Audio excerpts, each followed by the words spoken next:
Assalamualaikum warahmatullahi wabarakatuh. Tambi pun. Waalaikumsalam. Selamat sore pemirsa Lampung News TV.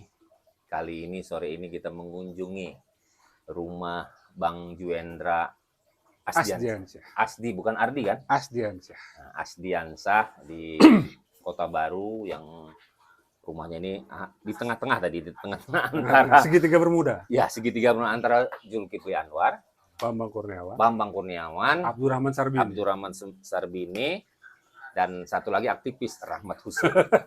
Nggak boleh harus disebut. Bahaya dia sekarang. Nasdem. Bahaya. Ya kan Nasdem dia sekarang. Kakak Usen. Kakak Usen ya. Panggilnya Kakak Usen ya. Ya kan Nasdem kakak. Oh, ya, Kakak Usen. Dia kalau mewakili ini, dia mewakili Pak Herman kalau ada kegiatan-kegiatan dia yang wakilnya. Oke. Ini saya ini kali kedua mewawancarai wartawan.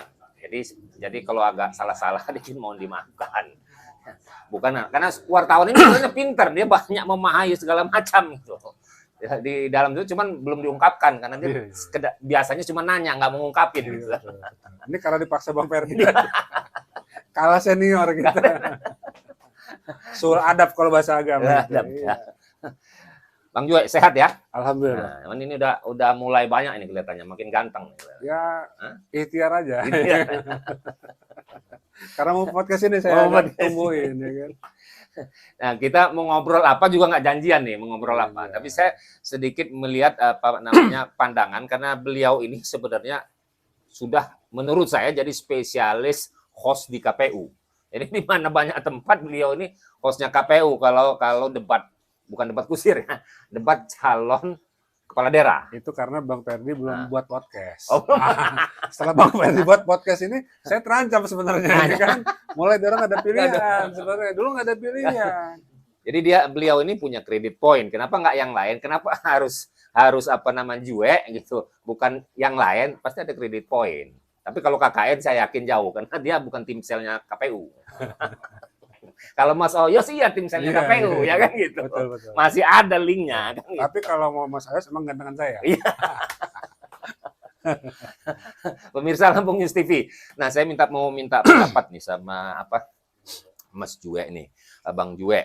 Ketika jadi hostnya KPU itu, pertama punya rasa berdebar yang tinggi nggak saat mau live?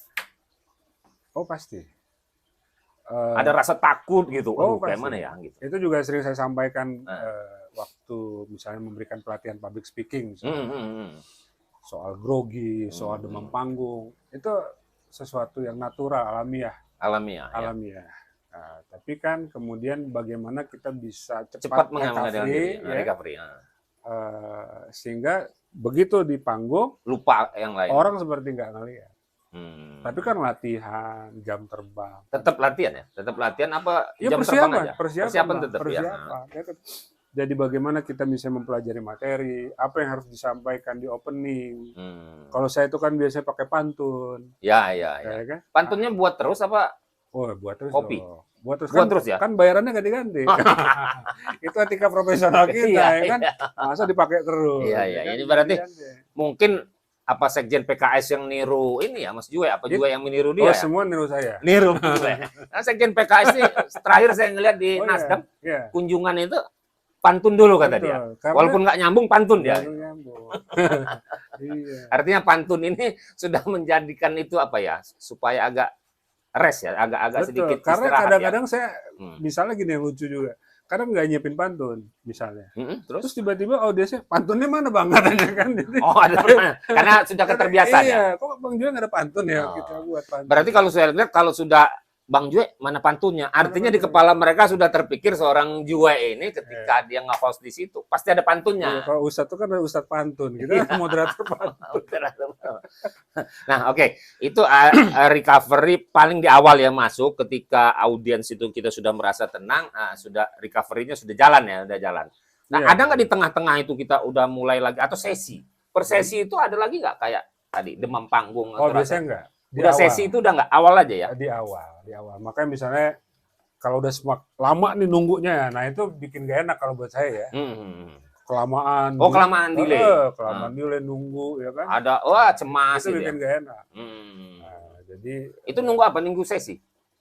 Bukan mau mulai kan Oh, kadang mau mulainya ya. kita harus misalnya datang berapa jam sebelumnya dan seterusnya. Iya. Nunggu untuk sampai H-nya itu target. Padahal kita sudah rapi dan seterusnya. Nah, itu bisa keringetan juga lagi akhirnya. Keringetan itu memberikan tekanan psikologis yang biasanya ngisinya kayak apa tuh? Belajar lagi? Enggak. Ya, apa ngobrol biar tenang? Ya biasa aja, jalanin aja. Tapi kan kita yakin tadi bahwa kita punya persiapan, kita tahu apa yang harus kita sampaikan, audiensi kita tahu, ya. Kemudian ya tadi jam terbang. Lebih pada jam terbang. Pernah nggak?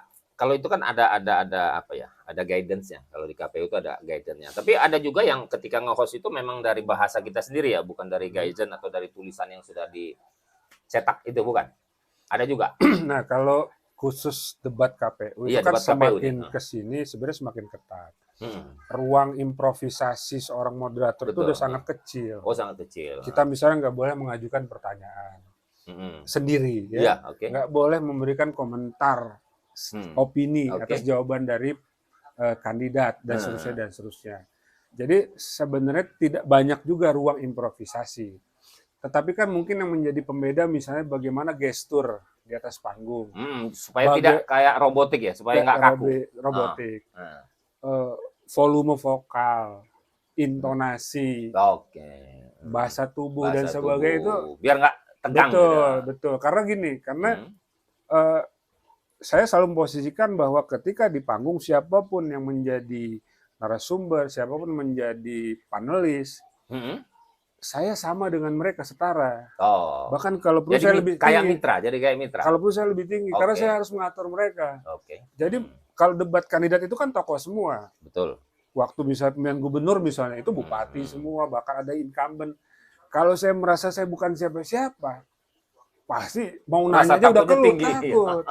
Jadi ya udah, saya sudah diberikan kepercayaan untuk memandu. Dan siapapun yang orang ada di atas panggung itu, mereka harus nurut sama saya. Nah, kalau waktu habis ya, ada nggak yang merasa kesel kalau di misalnya Bang Jue nyetop? Ada nggak pernah nyetop kayak gitu? Ada nggak yang bisa? Karena nyetop itu kalau habis waktu. Oh, nggak ada yang merasa kesel atau nggak ada ya? Kan mereka segan juga sama saya. Dan dia juga udah ada aturan main ya kan? Ada aturan main, karena gini, yang masih menjadi syarat itu kan misalnya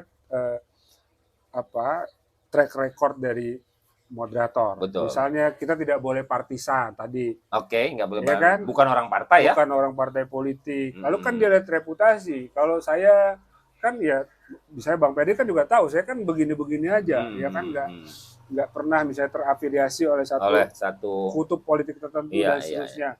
Nah, biasanya sebelum acara, siapa yang akan jadi moderator itu kan disosialisasikan kepada kandidat.